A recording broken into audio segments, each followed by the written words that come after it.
Psycho-Cybernetics by Maxwell Maltz, Chapter 15, More Years of Life and More Life in Your Years. Anti-growth serum made wounds heal faster. My anti-granulation tissue serum was made from the scrapings of newly formed but full-grown granulation tissue of a healing wound, which, after being suspended in solution, was injected into rats to stimulate them to react against this granulation tissue. Theoretically, the serum containing an abundance of anti-granulation factor should stimulate the granulation factor in a fresh wound and make for faster growth of scar tissue, making use of the same principle that you could use to turn on your furnace, that is, by lowering the temperature around the thermostat. That is precisely what did happen. In general, these experiments showed that wounds inflicted on laboratory mice required an average of about 8 days to heal completely when no serum was given, and required about 5 days in another group of mice, which received an injection of anti-granulation tissue serum, AGTS. The serum, injected into the mouse at the point furthest from the wound, accelerated healing by about 40%.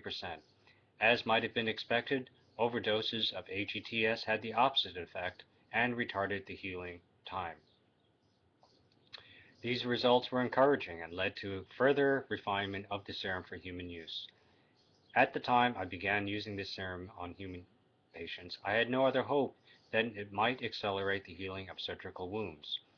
There are millions of women in the middle-aged group who have held down jobs for 20 years or more, who suddenly meet the competition of younger people despite their experience and competence.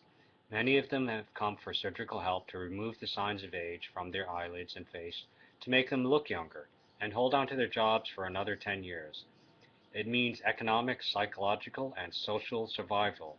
Naturally, in this age group, some do not heal as well as others, and slow healers receive my AGTS serum. What I had not anticipated, however, was the number of patients who received the serum and returned several months later to report that they felt younger, had more pep and energy, and that some of their aches and pains had disappeared. In some of these patients, the change in physical appearance was quite striking. There was a sparkle in the eye that had not been there a few months before. The texture of the skin appeared smoother. They stood straighter and walked with more confident step. As a doctor, I draw no conclusions from this. Medical facts must be substantiated by more than a patient's subjective feelings, or the casual observation of his doctor. To prove anything, numerous experiments would have to be made under controlled conditions and scientific observation. As a layman, however, I do believe that these experiences tend to confirm my belief that any factor, emotional, mental, spiritual, pharmaceutical, which stimulates the life force within us, has a beneficial effect, not only locally but generally.